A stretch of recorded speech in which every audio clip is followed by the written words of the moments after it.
Hechos capítulo 24, versículo 25. Hechos capítulo 24, versículo 25. Dice la palabra del Señor de la siguiente manera, Hechos capítulo 24, versículo 25. Pero al disertar Pablo acerca de la justicia, del dominio propio y del juicio venidero, Félix se espantó y dijo: ahora vete, pero cuando tenga oportunidad te llamaré. El tema que vamos a estar considerando se titula: ¿por qué rechazan al Evangelio? ¿Por qué rechazan al Evangelio?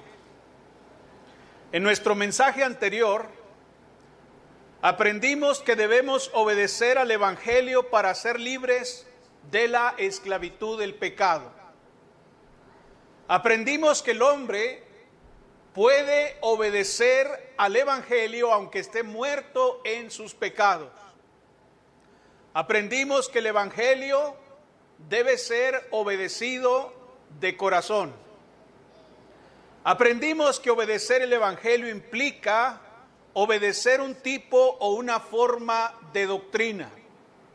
Y aprendimos que la obediencia al Evangelio resulta en grandes y preciosas bendiciones. Sin embargo, si el Evangelio ofrece grandes y valiosas bendiciones, entre las cuales está el perdón de los pecados y la salvación de la condenación eterna, ¿por qué las personas rechazan el Evangelio? ¿Por qué rehúsan recibirlo?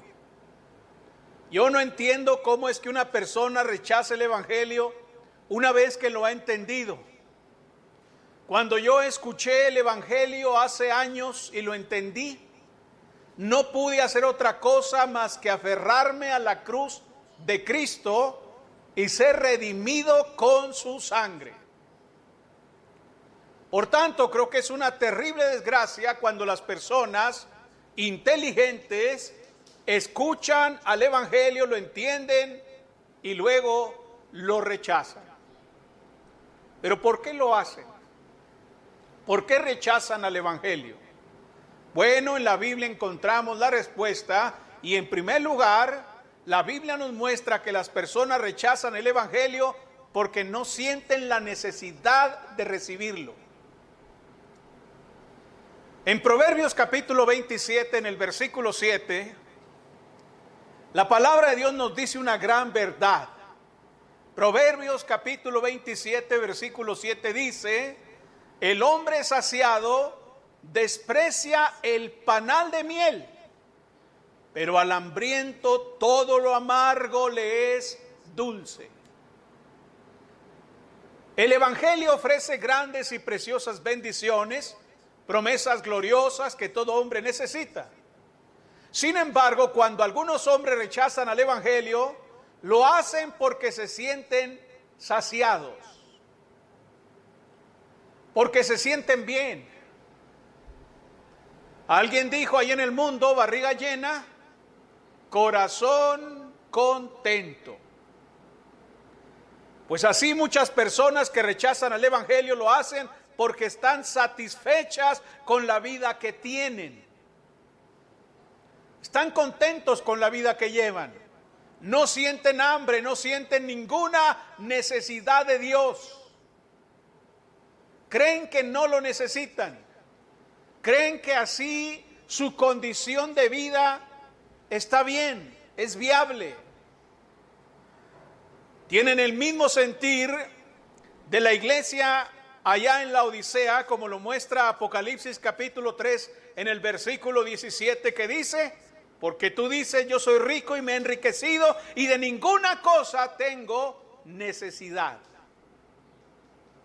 Estas personas no sienten ningún dolor, no están sufriendo alguna carencia, no están padeciendo algún fracaso en la vida, tienen una buena educación, han logrado un éxito vocacional, tienen un buen matrimonio, tienen muy buenos hijos, tienen muy buenos padres, gozan de buena reputación, son personas respetables al punto que nadie puede señalarles algún reproche de tipo moral. Son personas íntegras. Incluso algunos de ellos van de vez en cuando a alguna iglesia, respetan la fe de todos los demás, no niegan a Dios, a quien reconocen como bueno, pero no sienten la necesidad de recibir el Evangelio. Todo está bien. Estas personas no están buscando la perla de gran precio, ni tampoco algún tesoro escondido. Tienen lo necesario, están saciados. Ellos no se consideran ovejas perdidas como para ser rescatados por el buen pastor. No tienen necesidad de recibir el Evangelio. El hambre, hermanos, el hambre es algo que sentimos naturalmente. El hambre se siente naturalmente desde que nacemos hasta que nos morimos, a menos de que estemos saciados o de que estemos enfermos. Hay personas que están enfermas y no sienten hambre. Y hay personas que están saciadas, que han comido lo suficiente y ya no tienen hambre. Bueno, según el proverbio que acabamos de leer, estas personas están saciadas y como están saciadas, pues desprecian incluso el panal de miel. Ese alimento sabroso, delicioso, nutritivo, ellos lo desprecian, dicen, no, ya, es más, no los quiero ni ver. Cuando está uno saciado, ya no quiere ni ver la comida. Es más, ya ni hablen de comida. Ya se acabó, ya estoy hasta aquí, ya. Vamos a cambiar el tema, vamos a caminar un rato, vamos a dormir o a hacer otra cosa, porque ya no quiero saber nada de comida, de hamburguesas, de tacos, porque estoy saciado. Sin embargo, cuando la persona tiene hambre, mucha hambre, muchísima hambre, dice el proverbio que aún lo amargo le parece dulce. Yo recuerdo hace años que cuando me operaron no podía yo comer nada, puro líquido, pura agüita. Y me acuerdo cuando el doctor me autorizó por primera vez, después de un tiempo, pues ya comer algo. Me guisaron, me acuerdo que me hicieron un huevo en torta. No, hermanos, ese huevo supo a gloria. Cuando digo gloria no me estoy refiriendo a una mujer, estoy diciendo el cielo, ¿va? Supo a gloria, sabroso, riquísimo. Pero con el hambre que yo tenía, pude haber comido hasta lo que no me gusta, hasta lentejas pude haber comido. Y me hubieran sabido, pero de lo mejor. Pero estas personas, espiritualmente hablando, no tienen necesidad. Estas personas no sienten hambre, sino que se sienten saciados al punto de que desprecian las más grandes bendiciones de Dios. Porque cuando usted está saciado, aunque le pongan a usted un manjar, aunque le pongan a usted la mejor comida, usted ya no va a comer más. Si lo llenaron de frijoles,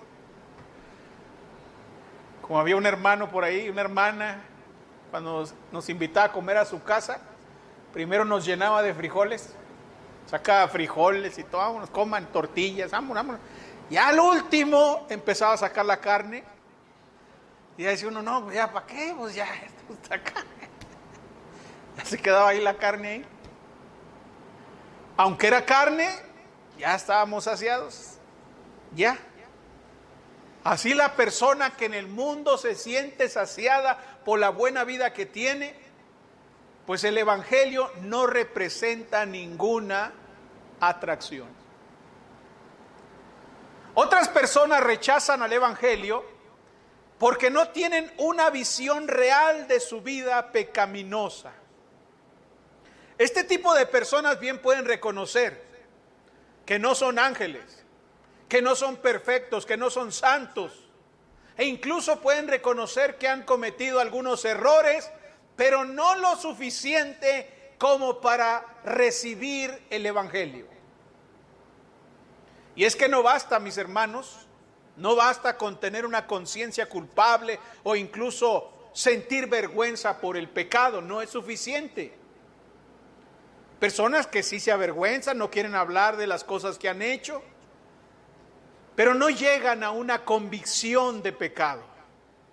Esos sentimientos de sentirse culpables o incluso de sentir vergüenza por el pecado no es suficiente. ¿Sabe por qué? Porque esos sentimientos los experimentamos de manera natural todas las personas sobre la tierra. Toda persona que hace algo malo se siente avergonzado cuando la descubren. Toda persona. Todos. No importa que sean ateos. Todos tienen ese sentimiento de culpa. Todos tienen vergüenza por las cosas malas que hacen. Pero eso no es suficiente para una convicción de pecado. No es suficiente. La convicción de pecado no es un sentimiento de temor o un pensamiento con respecto al castigo que va a merecer o que va a recibir. Eso no es ser convencido de pecado. Hay personas que se acercan a Dios no porque están convencidos de sus pecados, sino por causa del miedo que tienen a la condenación, pero no están convencidos de su pecado. Hay personas que aceptan que de tal conducta es mala o no, pero no porque estén convencidos de su falta, de su pecado, no hay convicción. Esos sentimientos son experimentados frecuentemente en los corazones y en las mentes de los pecadores. Todos sentimos vergüenza, todos sentimos miedo al castigo, todos sentimos terror por la consecuencia de alguna cosa, pero no significa que esté convencida la persona de su maldad. La convicción de pecado no es un temor, no es un presentimiento de castigo. Eso no es convencerse de pecado, hermanos. La convicción de pecado no es tampoco siquiera el conocimiento del bien y del mal. Hay gente que sabe la diferencia entre el bien y el mal, pero no se trata de eso. Porque aunque saben lo que es bueno y lo que es malo, no están convencidas de sus pecados. Entonces no se trata de un dictamen conforme a las enseñanzas de las Escrituras acerca del pecado. Uno puede leer la Biblia y decir, sí, pues eso es pecado, sí, pero no estoy convencido del todo de que sea malo.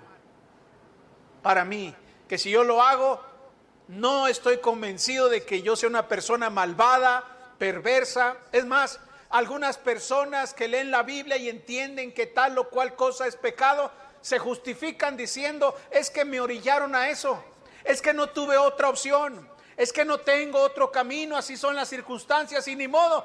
No están convencidas de pecado, aunque saben que esa conducta es incorrecta. Dice la Biblia en Romanos capítulo 6, en el versículo 23, que la paga del pecado es muerte. ¿Quién no sabe eso? La gente no entenderá eso. Claro, la gente entiende, eso es algo muy sencillo. La paga del pecado es muerte. Pero si la persona no está convencida de su pecado, puede ver esas palabras como una injusticia de un ser autoritario que está ahí juzgando la conducta sin ninguna comprensión de las circunstancias. No me convence de pecado, aunque sé que la paga del pecado es muerte. Ellos pueden saber que ningún fornicario o inmundo o avaro que es idólatra tiene herencia en el reino de Cristo y de Dios, como dice Efesios capítulo 5, versículo 5. Incluso pueden estar de acuerdo en que los malos serán castigados. Sin embargo, a pesar de que saben esas cosas, pese a todos sus conocimientos, continúan viviendo en el pecado, no reciben el evangelio, no se arrepienten, entienden las consecuencias, pero lejos están de ser convencidos, no son convictos de pecado. ¿Qué significa la palabra convicción? La palabra convicción es traducción del griego elenco, que significa convencer a alguien de la verdad, reprobar. Es como la gente viciosa en el mundo, ¿no? ¿Qué le piden los alcohólicos anónimos? ¿Qué le pide la gente, los psicólogos, para que usted cambie algo? Bueno, usted necesita reconocerlo primero, aceptar que tiene un problema. Mientras no lo acepte, el problema puede estar ahí, usted puede entender las consecuencias, pero eso no significa que esté convencido de su maldad. Por medio de la meditación de las Escrituras, el Espíritu Santo actúa como un fiscal que expone el mal, denuncia a los criminales y convence a las personas de que necesitan el evangelio.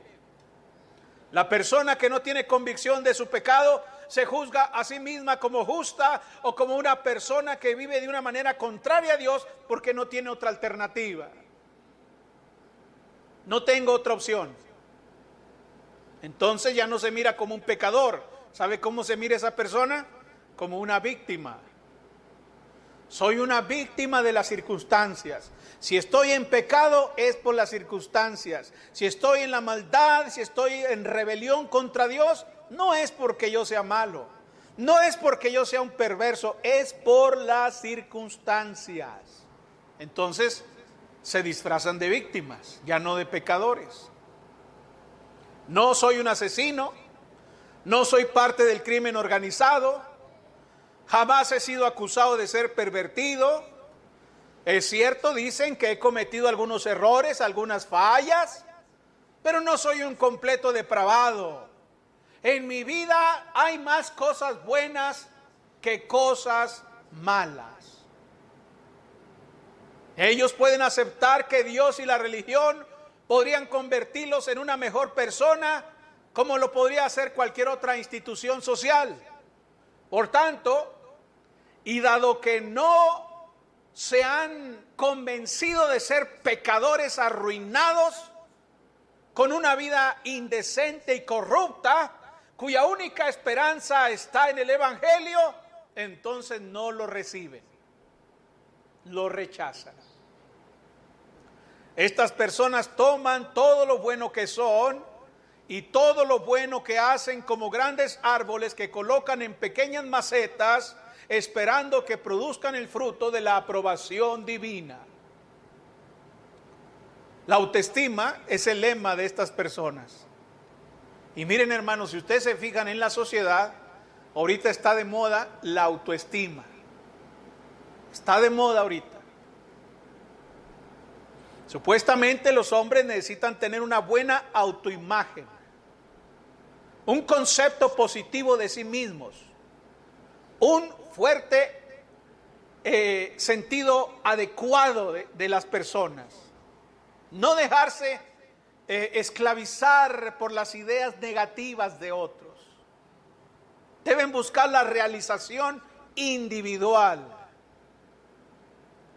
Bueno, eso es lo que dicen no solamente en el mundo, psicólogos, terapeutas, sino también entre muchas iglesias.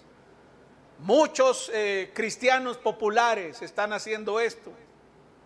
Ese es el lenguaje de la psicología popular y la charla popular en los medios y libros populares de bolsillo.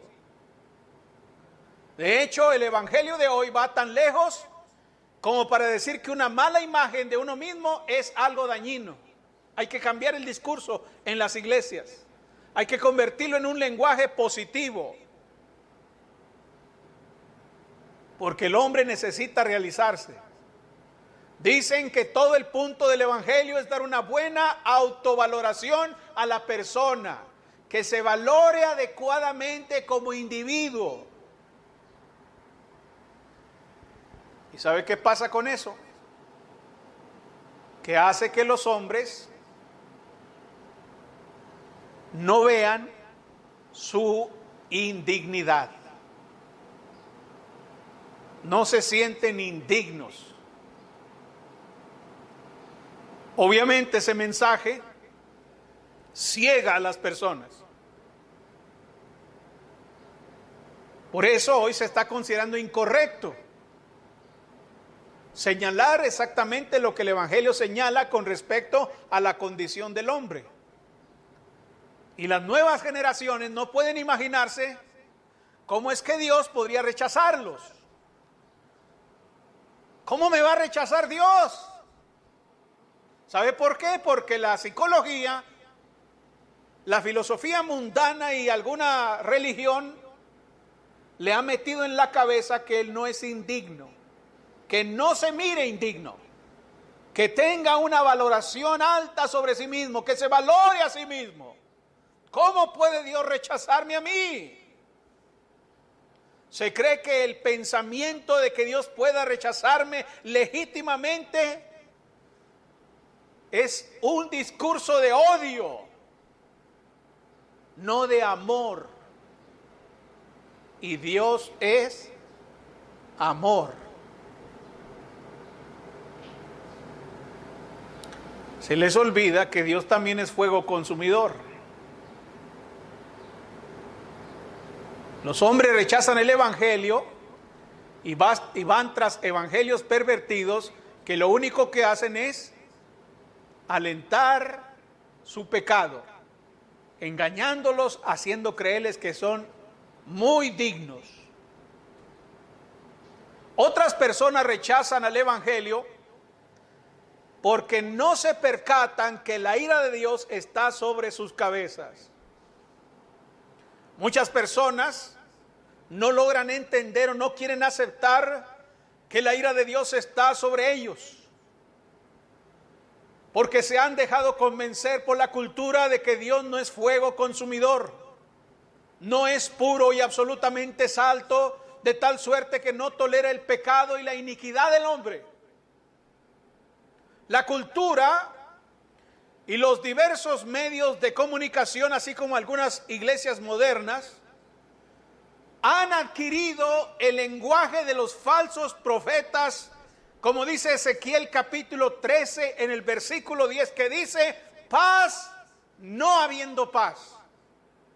Diversos organismos en el mundo están sembrando la idea de que los diversos conflictos humanos, las crisis económicas, las guerras y todo lo que aflige al hombre en este tiempo es precisamente por causa de su pecado. Pero les dicen que no. Les tapan los ojos. Nadie voltea al cielo para darse cuenta que el problema del mundo tiene que ver por vivir alejados de Dios, tiene que ver con su iniquidad. El mundo está lleno de violencia, el mundo está lleno de maldad precisamente por el pecado del hombre. Pero en el mundo les están diciendo que el problema no es el pecado, sino las fallidas políticas públicas del gobierno. Es que tenemos malos gobiernos, es que hay mucha delincuencia por un mal gobierno, es que hay mucha delincuencia por la corrupción. Bueno, ¿y qué es eso? La corrupción, el robo, el engaño, toda esa cosa es pecado. En Jeremías capítulo 6, en el versículo 14 dice: curan la herida de mi pueblo con liviandad, diciendo paz, paz, y no hay paz. Estas personas necesitan escuchar lo que Dios dice sobre su condición delante de su presencia. Necesitan escuchar sobre los efectos de esa condición que tiene sobre sí mismos. Isaías el profeta declaró allá en Isaías capítulo 57, en el versículo 1: no hay paz, dijo mi Dios, para los impíos. Mientras que los hombres no están conscientes de la ira de Dios que hay sobre sus cabezas, rechazan el evangelio, rechazan la voluntad de Dios. Son como el hombre rico, que tenía grandes planes para el futuro, pero no sabía que esa misma noche iba a perder su alma. En Isaías capítulo 3, en el versículo 11 dice: ay del impío, mal le irá, porque según las obras de sus manos le será pagado. ¿Sabe eso el pecador? ¿Sabe eso la persona? Rechazan el evangelio porque piensan equivocadamente que Dios se adapta a la autoindulgencia del hombre, bendiciéndolos aun cuando están viviendo en sus pecados. El hombre natural dice: veo que Cristo podría ayudarme de muchas maneras. Puedo ver que su cruz es el camino para que mis pecados sean perdonados. Sin embargo, lo que no ven es su propia necesidad de que Cristo los salve. No sienten dolorosa y sensiblemente su perdición. No sienten que están condenados. No se ven a sí mismos como personas que van al infierno precisamente por su culpa. No sienten la esclavitud desesperada en la que sus pecados los tienen presos. El profeta Isaías, en un claro ejemplo de una persona plenamente convencida de su pecado y de las terribles consecuencias que eso implica, dijo en Isaías capítulo 6, en el versículo 5: ay de mí que soy muerto. Vea la conciencia.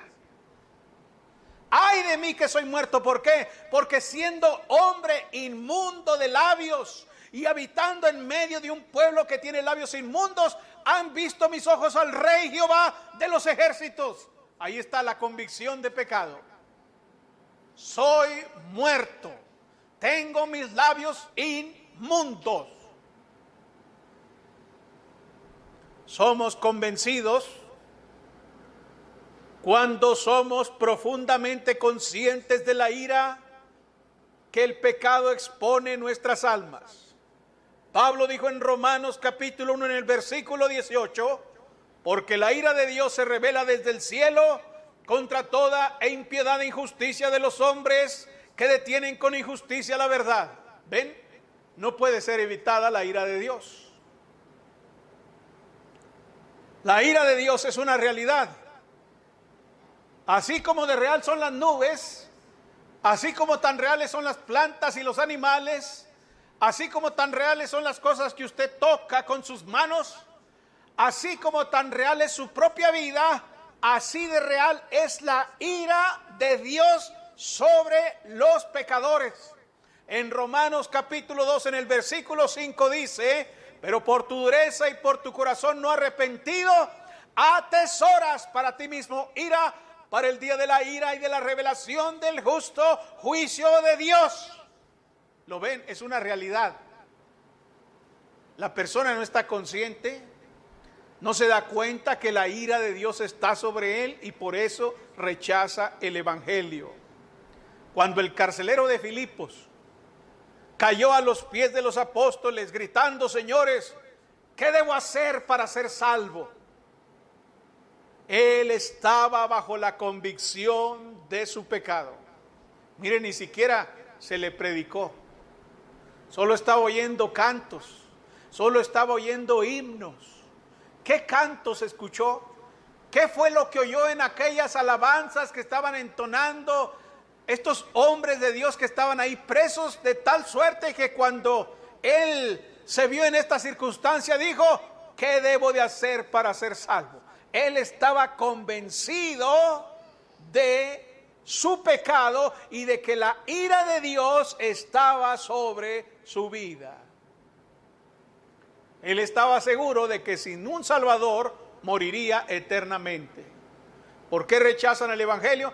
Porque no están conscientes de la ira de Dios que está sobre sus cabezas. Otras personas rechazan el evangelio porque no tienen ansiedad de satisfacer la necesidad de sus almas. Un ejemplo de esto lo vemos en las 5 vírgenes insensatas de Mateo capítulo 25. Estas 5 vírgenes estuvieron durmiendo toda la noche. ¿Por qué duermen? Cuando saben que el esposo llegará en cualquier momento, ¿por qué duermen? ¿Por qué se quedarían dormidos? ¿No se han preguntado ustedes eso? ¿Por qué están dormidas las 5 vírgenes sabiendo que el esposo llega en cualquier momento? ¿Por qué no se han preparado? ¿Sabe por qué? Porque se han desgastado con las actividades del día. Han sido diligentes, han sido consideradas, han sido dedicadas a muchas cosas.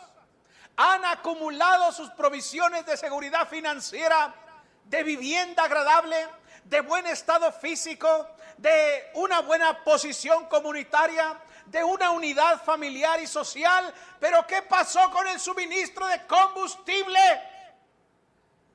Se les ha olvidado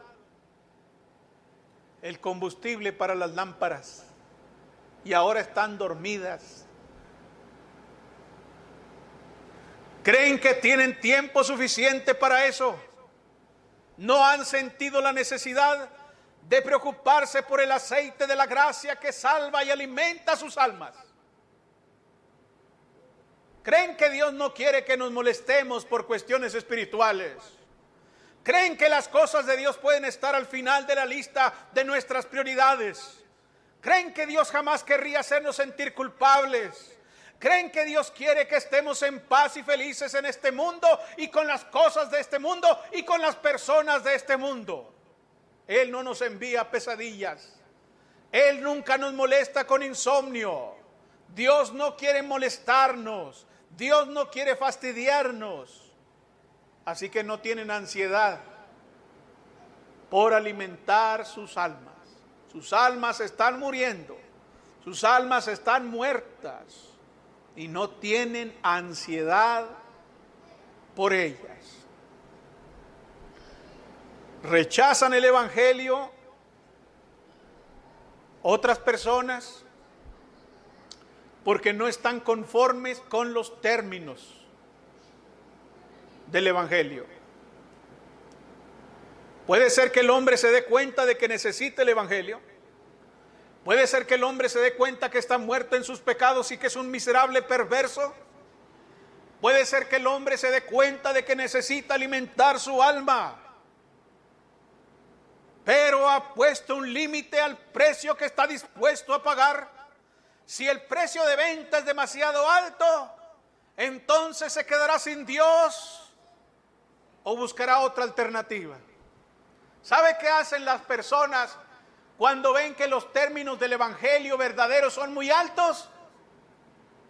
Buscan otro Cristo, buscan otra Biblia, buscan otro mensaje, buscan otra iglesia. Son como el joven rico. Él quería heredar la vida eterna, él quería estar en la gloria. Pero cuando Jesús le dijo, anda, vende todo lo que tienes y dalo a los pobres y tendrás tesoros en el cielo y ven y sígueme, dice la Biblia que se fue triste porque tenía muchas posesiones. Seguir a Jesús bajo tales términos implicaba un cambio en su estilo de vida sumamente radical. Implicaba hacer muchos sacrificios, implicaba mucha incomodidad, implicaba mucho sufrimiento. Y él no estaba acostumbrado a eso. Dijo, bajo esos términos, me quedo sin la vida eterna. Si las demandas de Cristo es sacar el ojo derecho, entonces no quiero seguir a Cristo. El precio es demasiado alto. El hombre buscará un evangelio y una iglesia que le permita mantener su ojo y también su mano derecha. Buscará un evangelio y una iglesia que le permitan mantener sus deseos y riquezas. Buscará un evangelio y una iglesia donde no tenga que dejar padre, madre, mujer, hijos o aún su propia vida. Buscará una iglesia, buscará un evangelio donde no tenga que dejar esas cosas. Buscará un evangelio y una iglesia de acuerdo a sus propios términos, creyendo que aún así va a entrar al cielo. ¿Por qué muchos rechazan el Evangelio? Porque la puerta es demasiado estrecha. Entonces hay que hacerla un poquito más ancha. La gente que busca un evangelio diferente y una iglesia diferente es porque están queriendo hacer la puerta un poco más ancha. Dice, no, aquí no. Esta iglesia, este evangelio que predican acá es demasiado angosto, es demasiado cuadrado. Mejor voy a buscar una iglesia, ¿para qué? Para hacer más ancho el camino, para hacerlo un poco más amplio y así yo pueda entrar con mi mano, con mi ojo y con todos mis deseos. Pretenden entrar con todo, padre, madre, mujer, hijos, no importa que sean inconversos o que sean unos perversos pecadores, pretenden entrar al cielo sin perder a nada o a nadie en este mundo. Los términos del evangelio ahora los establecen ellos y no Cristo.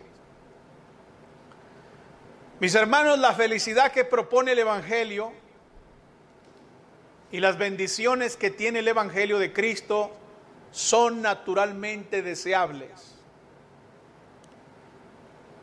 pero no los métodos para obtenerlos. Eso sí, no.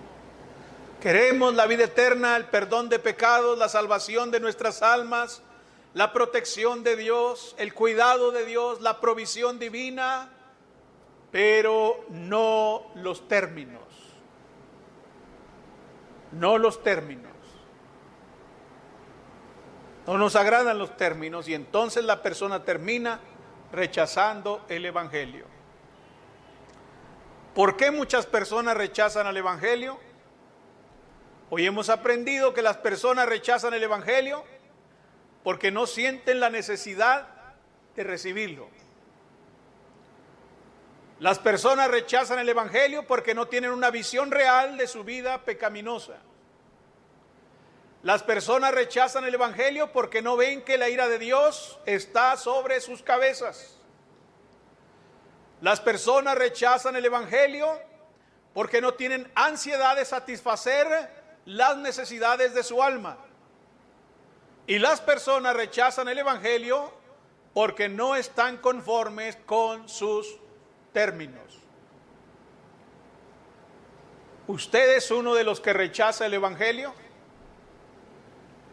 Rechazar el evangelio no lo hace libre de sus términos. Rechazar el evangelio no lo hace libre de la justicia, del dominio propio y del juicio venidero. Rechazar el evangelio no nos hace libres de la condenación del infierno. Rechazar el evangelio no quitará nuestros pecados. La única opción que tiene entonces es recibir al evangelio y someterse así a la voluntad de Dios. Ese es el único camino que le queda al pecador. Puestos de pie. Hay una iglesia preciosa que la Biblia describe así. Estimado oyente, ¿desea conocer más de la palabra de Dios? La Iglesia de Cristo en la Colonia Constituyentes le invita a sus actividades los domingos a las 10 de la mañana. Estamos ubicados en la calle Juan J. Méndez, número 7744 de la Colonia Constituyentes. En internet nos puede localizar en www.iglesiadecristoenjuarez.com. iglesiadecristoenjuarez.com. Estaremos esperando noticias suyas. Que el Señor le bendiga. Ven a la iglesia de Cristo, ven donde seas feliz. Otro sitio nunca encontrarás, cual iglesia de Cristo el Señor.